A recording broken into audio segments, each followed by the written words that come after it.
Hello students, ये आपकी BA third year की पॉलिटिकल साइंस की क्लास है।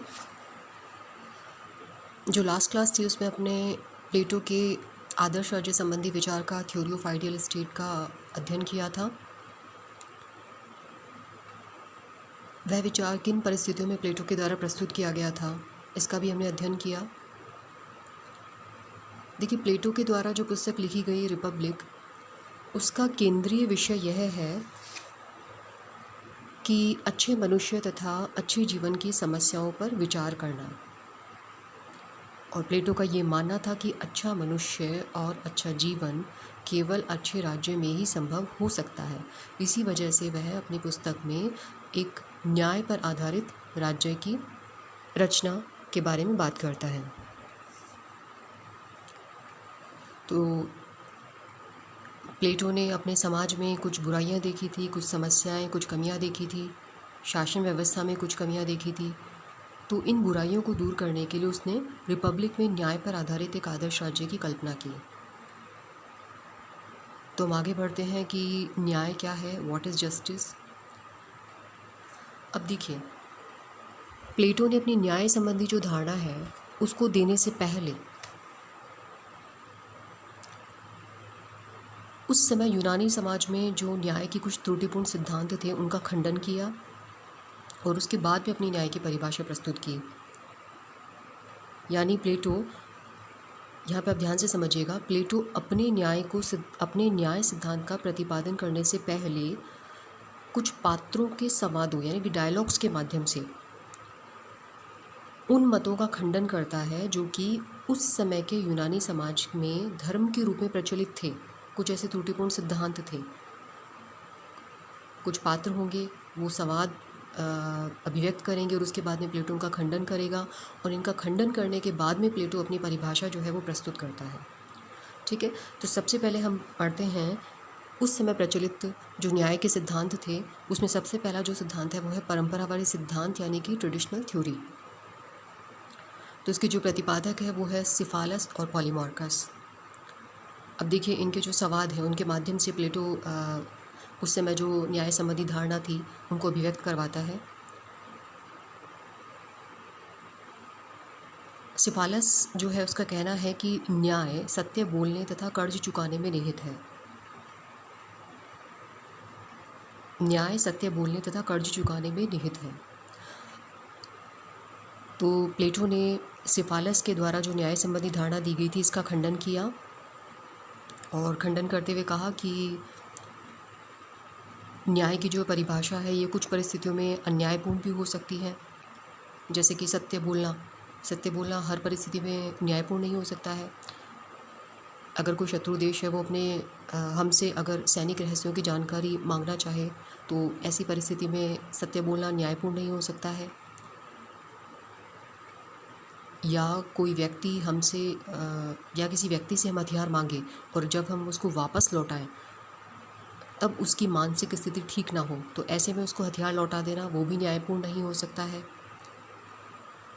तो ये सिफालस की बात का प्लेटो ने खंडन किया।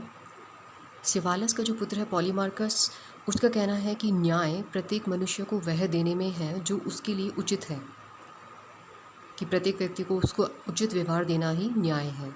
यानी क्या किया जाए कि शत्रु के प्रति शत्रुता का भाव रखा जाए और मित्र के प्रति मित्रता का भाव रखा जाए, तो वो क्या है, न्याय है। अब यहाँ प्लेटो इस बात का भी खंडन करता है और खंडन करते हुए कहता है कि कहना तो बड़ा आसान है कि हम शत्रु के प्रति शत्रुता का भाव रखें, मित्र के प्रति मित्रता का भाव रखें, लेकिन शत्रु और मित्र की पहचान करना वो तो बहुत कठिन कार्य है। कई बार ऐसा होता है कि जिसे हम अपना मित्र समझते हैं वह हमारा शत्रु हो सकता है, और कई बार ऐसा भी हो सकता है कि जिसे हम अपना शत्रु माने वो हमारा शुभचिंतक हो। तो यहाँ प्लेटो ने परंपरावादी सिद्धांत जो है उसका खंडन किया।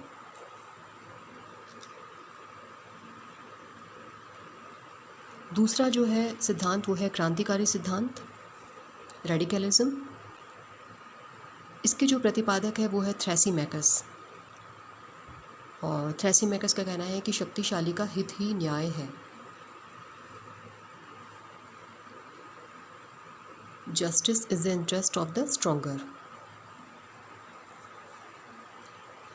अब देखिए, इसका भी प्लेटो ने खंडन किया और कहा कि शक्तिशाली का जो हित है, अगर वो न्याय है तो कमज़ोर का अहित करना तो कभी न्याय नहीं हो सकता। तो इस प्रकार से प्लेटो ने थ्रेसिमेकस की इस बात का भी खंडन किया। तीसरा जो सिद्धांत है न्याय का, वो है यथार्थवादी सिद्धांत, प्रैग्मेटिक थ्योरी। ग्लाउकन के द्वारा दी गई थी और ग्लाउकन कहता है कि न्याय जो है वो क्या है, भय का शिशु। Justice is the child of the fear.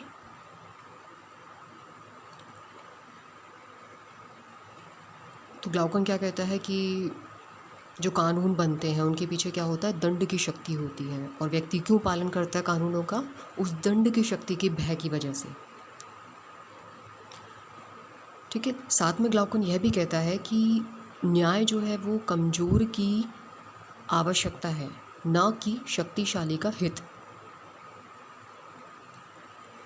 ग्लाउकन ने कहा कि समाज में कुछ कमज़ोर लोग हैं, कमज़ोर लोगों ने अपने दुखों से छुटकारा पाने के लिए आपस में क्या किया, एक समझौता किया और उससे न्याय की स्थापना हुई। तो यहाँ पे भी प्लेटो इस बात का खंडन करते हुए कहता है कि न्याय जो है कोई कृत्रिम वस्तु नहीं है, कोई आर्टिफिशियल चीज़ नहीं, कोई बाहरी वस्तु नहीं है कि उसकी उत्पत्ति किसी कॉन्ट्रैक्ट के थ्रू या किसी समझौते से हो जाए, बल्कि यह तो क्या है, मानवीय आत्मा की एक पवित्र अभिव्यक्ति है। ठीक है। तो प्लेटो ने इस सिद्धांत का भी खंडन किया। तो प्लेटो ने इस प्रकार से तीनों जो दृष्टिकोण थे उनका खंडन किया और उसके बाद में प्लेटो ने अपना जो सिद्धांत है वो प्रस्तुत किया। प्लेटो का न्याय सिद्धांत, प्लेटोनिक कंसेप्शन ऑफ जस्टिस।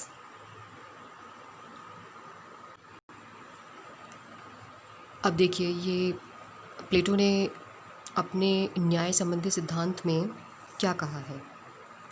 हम प्रीवियस चैप्टर में हमने पढ़ा कि आदर्श राज्य संबंधी विचार में प्लेटो ने कहा था कि राज्य क्या होता है,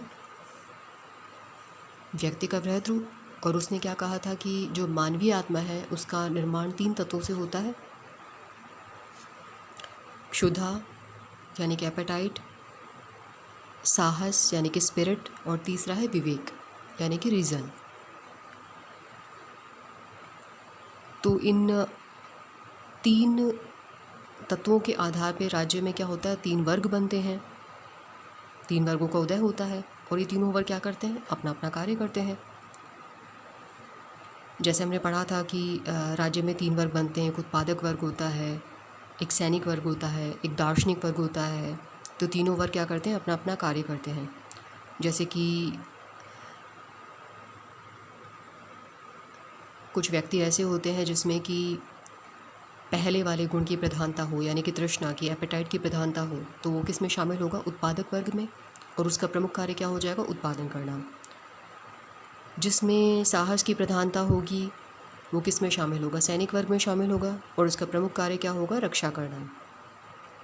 जिसमें विवेक गुण की प्रधानता होगी, तीसरे तत्व की प्रधानता होगी, तो वो किस में शामिल होगा, शासक वर्ग में, और उसका प्रमुख कार्य क्या होगा, राज्य का शासन चलाना। तो यहाँ प्लेटो अपने न्याय संबंधी परिभाषा में क्या कहता है कि देखिए, जब प्रत्येक व्यक्ति आत्मा की इन 3 गुणों के अनुसार अपना कार्य करता है, दूसरों के कार्यों में हस्तक्षेप नहीं करता है, तो वह न्याय है। यानी अपने निश्चित स्थान में अपने कर्तव्यों का पालन करना तथा दूसरों के कर्तव्यों में हस्तक्षेप न करना ही न्याय है। साथ में प्लेटो ने इसका अधिवास यानी कि न्याय कहाँ है इसका भी उत्तर दिया, और इसका निवास स्थान प्लेटो ने बताया अपना निश्चित कर्तव्य पूरा करने वाले प्रत्येक नागरिक के मन में। तो न्याय कहाँ मिलेगा हमें, निश्चित कर्तव्य पूरा करने वाले प्रत्येक नागरिक के मन में।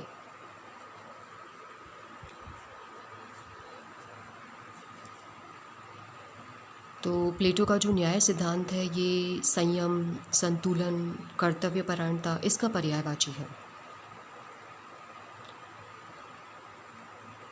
प्रत्येक व्यक्ति के जीवन का उद्देश्य क्या होता है? श्रेष्ठता को प्राप्त करना।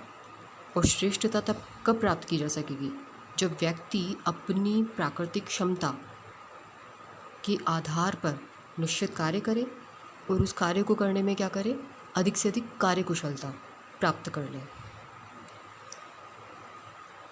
तो इस प्रकार से ये प्लेटो का न्याय संबंधी सिद्धांत है। अब इसकी कुछ विशेषताएं हैं। सबसे पहली जो इसकी विशेषता है वो यह है कि यह नैतिकता से संबंधित है। दूसरी जो इसकी विशेषता है वो है कि यह कार्य विशिष्टीकरण तथा अहस्तक्षेप के सिद्धांत पर आधारित है। तीसरी जो इसकी विशेषता है वो है यह कर्तव्य पालन पर आधारित है। अब आगे हम बढ़ते हैं इसकी आलोचना पे। इसको क्रिटिसाइज़ भी किया गया है। तो जो सबसे पहला पॉइंट है, न्याय को कानूनी धारणा न मान करके नैतिक धारणा माना गया है। देखिए, हम वर्तमान में हम न्याय को किस रेफरेंस में समझते हैं कि कोई व्यक्ति है, उसने अपराध किया और उसको दंड दिया गया तो हम कहते हैं कि हाँ, ये न्याय है, जस्टिस है। लेकिन प्लेटो ने जो बात की है वो कानूनी धारणा संबंधी कोई बात नहीं की है। उसका जो न्याय है वो किस पे आधारित है? नैतिकता पर आधारित है। तो उसको क्रिटिसाइज़ किया गया कि ये इसके पीछे कोई कानूनी शक्ति नहीं है। दूसरा, प्लेटो ने कहा कि राज्य में 3 वर्ग होते हैं, उनका आधार क्या है उसके बारे में उन्होंने डिस्कशन किया। तो यहाँ भी ये आलोचना की गई कि राज्य में सिर्फ 3 वर्ग ही नहीं होते हैं। तीसरा जो पॉइंट है, अधिकार तथा दंड व्यवस्था का अभाव है। देखिए, आपने प्लेटो का न्याय सिद्धांत पढ़ा, इसमें हमने कहीं भी इस बात का जिक्र नहीं देखा कि यदि कोई व्यक्ति किसी के कार्य में हस्तक्षेप करे तो उसे क्या दंड दिया जाए। तो ये भी एक इसकी आलोचना का बिंदु है। और आगे हम बढ़ते हैं इसके महत्व के बारे में, सिग्निफिकेंस के बारे में। देखिए, ये जो आलोचना के बिंदु हैं, इनके बावजूद भी हम प्लेटो के न्याय संबंधी सिद्धांत के महत्व को नकार नहीं सकते हैं। वर्तमान में हम देख रहे हैं कि शासन प्रणालियों में जो कमियां हैं, इसका प्रमुख कारण क्या है कि कार्य विभाजन जो व्यवस्था है उसका समुचित रूप से यह व्यवस्था नहीं की गई है, समुचित व्यवस्था का अभाव है।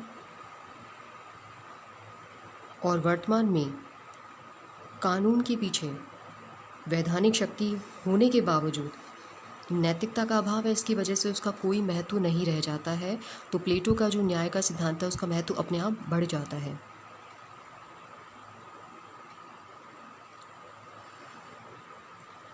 प्लेटो का न्याय सिद्धांत उस न्याय की स्थापना लागू करने की क्षमता रखता है जिसकी वर्तमान के युग में आवश्यकता है। तो इस प्रकार से ये था प्लेटो का न्याय सिद्धांत। और इसका आंसर देते समय आप लोग ध्यान रखिएगा कि सबसे पहले हमें उन बिंदुओं की चर्चा करनी है, उन सिद्धांतों का खंडन करना है जो परंपरावादी, क्रांतिकारी तथा यथार्थवादी जो सिद्धांत हैं। फिर उसके बाद में हमें प्लेटो के न्याय संबंधी परिभाषा की तरफ बढ़ना है और इसके बाद में इसकी विशेषताओं के बारे में चर्चा करनी है। तो ये था प्लेटो का न्याय सिद्धांत। Thank you.